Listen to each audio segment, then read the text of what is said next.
वडिलोपार्जित पांधन रस्ता बंद, न्यायासाठी शेतकरी प्रशासनाच्या दारात. शेतकरी मोहनदास देशमुख यांचे महसूल प्रशासनाला भावनिक निवेदन. खालापूर तालुक्यातील वणी गावातील शेतकरी मोहनदास काशीनाथ देशमुख यांनी त्यांच्या वडिलोपार्जित वहिवाटीचा पांधन रस्ता बेकायदेशीररित्या बंद करण्यात आल्याचा गंभीर आरोप करत महसूल प्रशासनाकडे न्यायाची मागणी केली आहे. मोहनदास काशीनाथ देशमुख वणी गाव येथील रहिवासी असून माझा सर्वे नंबर 58 येथे शेतीपूरक व्यवसाय आहे. तसेच मी गट नंबर 63 मधून येथून वडिलोपार्जित रस्त्यातून ये जा करत असून ह्या महाराष्ट्र शासनाला विनंती आहे की माननीय मुख्यमंत्री साहेब, महसूल मंत्री साहेब, तसेच अलिबाग येथील कलेक्टर साहेब, तसेच आपले प्रांत साहेब, तसेच तहसीलदार साहेब, BDO साहेब यांना सर्वांना विनंती करून असं सांगतो की दिलीप रघुनाथ देशमुख, मीना दिलीप देशमुख, तसेच तुषार दिलीप देशमुख यांनी माझा वडिलोपार्जित असलेला रस्ता त्यांच्या जागेत नसून देखील त्यांनी खणून टाकलेला आहे व पर्यायी रस्ता मी मागितला असता दीपक राजाराम देशमुख व त्याची बहीण इंदू व तिची मुलगी ऋतुजा यांनी शिवीगाळ करून पर्यायी रस्ता देखील 4 दिवसासाठी गुरांसाठी पाणी आणण्यासाठी बंद केला आहे. तर माझी महाराष्ट्र शासनाला नम्र विनंती आहे की माझा हा रस्ता वडिलोपार्जित रस्ता महाराष्ट्र शासनाने नेहमीप्रमाणे पूर्ववत चालू करून लवकरात लवकर चालू करावा ही त्यांना नम्र विनंती. आता आमच्यासाठी तहसीलदार साहेब हेच मायबाप आहेत, कारण हा जो आमचा अधिकार आहे शेतकऱ्याचा पांधन रस्त्याचा, जी मीना दिलीप देशमुख व दिलीप रघुनाथ देशमुख व तुषार दिलीप देशमुख असे सांगतात की आमची 5 एकर जमीन आहे. ती 5 एकर असो किंवा 50 एकर असो, त्याशी आम्हाला काही देणं घेणं नाही. त्यांची जमीन त्यांना लकलाप, कारण त्यांच्या जमिनीवर आम्ही आमचा उदरनिर्वाह करणार नाही. आमच्या जमिनीचा जो आमची जमीन आहे ती आमची वडिलोपार्जित जमीन आहे, गट नंबर 58 ही, आणि आम्ही आमची जी रहदारी करतो ही गट नंबर 63 मधून करतो आहे. आणि जरी त्यांच्या जमिनीतून आम्ही येत असेल तर त्यांनी रीतसर मोजणी करून पांधन रस्ता हा शेतीसाठी सोडावा हीच आमची मायबाप सरकारला नम्र विनंती.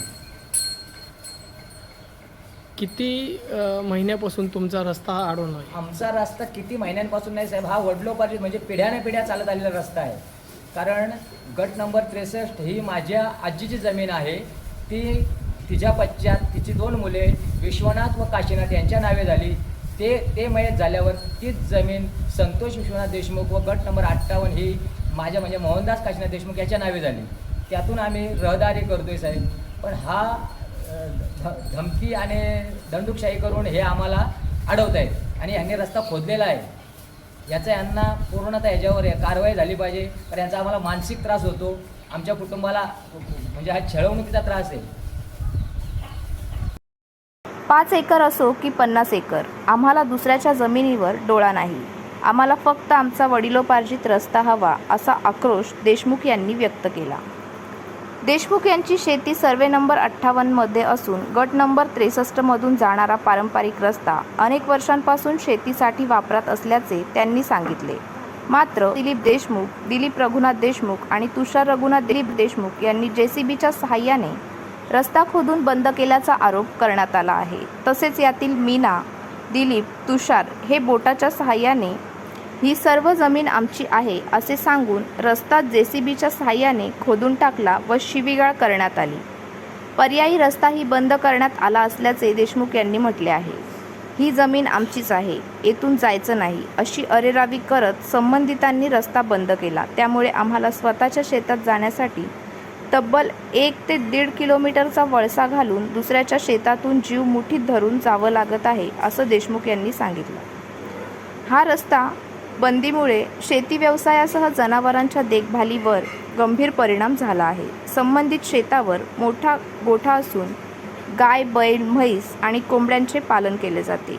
उन्हाळ्याच्या झळ्यांमुळे टँकरने पाणी आणावं लागत असताना बंद रस्त्यामुळे टँकर शेतापर्यंत पोहोचू शकत नसल्याने मुक्या जनावरांच्या जीविताला धोका निर्माण झाला आहे. हा फक्त रस्त्याचा प्रश्न नाही, हा आमच्या कुटुंबाचा जगण्याचा आणि मुक्या जनावरांच्या जीवनमरणाचा प्रश्न आहे, अशी संतप्त प्रतिक्रिया मोहनदास देशमुख यांनी व्यक्त केली. प्रशासनाने तात्काळ पंचनामा करून बंद केलेला रस्ता खुला करावा, अन्यथा एखादी गंभीर घटना घडल्यास त्याची सर्वस्वी जबाबदारी संबंधितावर राहील, असा इशारा त्यांनी दिला.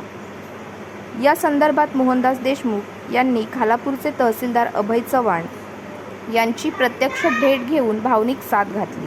साहेब, तुम्ही आमचे मायबाप आहात. आम्हा शेतकरी कुटुंबाला न्याय द्या, अशी विनंती त्यांनी तहसील कार्यालयात केली. तसेच मुख्यमंत्री, महसूल मंत्री, कोकण आयुक्त आणि जिल्हाधिकारी यांच्याकडे निवेदन पाठवण्यात आले आहे. दरम्यान मोहनदास देशमुख यांना धमकावल्याप्रकरणी खालापूर पोलीस ठाण्यात गुन्हा दाखल करण्यात आल्याची माहिती पत्रकारांना दिली आहे. महसूल विभाग आणि प्रशासनाने या प्रकरणाची तातडीने दखल घेऊन आम्हा शेतकऱ्यांना न्याय द्यावा, अशी मागणी मोहनदास देशमुख यांनी व्यक्त केली आहे. पिढ्यानपिढ्या हा गाया गुरांचा व्यवसाय करतो. आम्ही बरेच कित्येक वर्षापासून त्याच रस्त्यावर येतो. आमचा येण्या जाण्याचा रस्ता मीना दिलीप देशमुख, दिलीप रघुनाथ देशमुख यांनी, विशाल दिलीप देशमुख यांनी खोदलेला आहे. शेतकऱ्यांनी खालच्या रस्त्यावर यायचंच नाही का? कसं काय यायचं? म्हणजे आम्ही शेतावर यायचं कुठून, हा प्रश्न पडलाय सर. म्हणजे सगळ्यांना ही विनंती आहे का खालच्या शेतकऱ्याला येण्यासाठी जागा असावी. हा रस्ता कुणीच कोणाचा कधी अडवू शकत नाही, ही एवढीच विनंती. मायबाप सरकारने असा नियमच काढलेला आहे का शेतकऱ्यासाठी रस्ता पाहिजे. आणि ही लोक दंडशाहीच्या जीवावर रोज यायचंय, एक दिवस नाही यायचं नाही, यायचं कुठून आम्ही?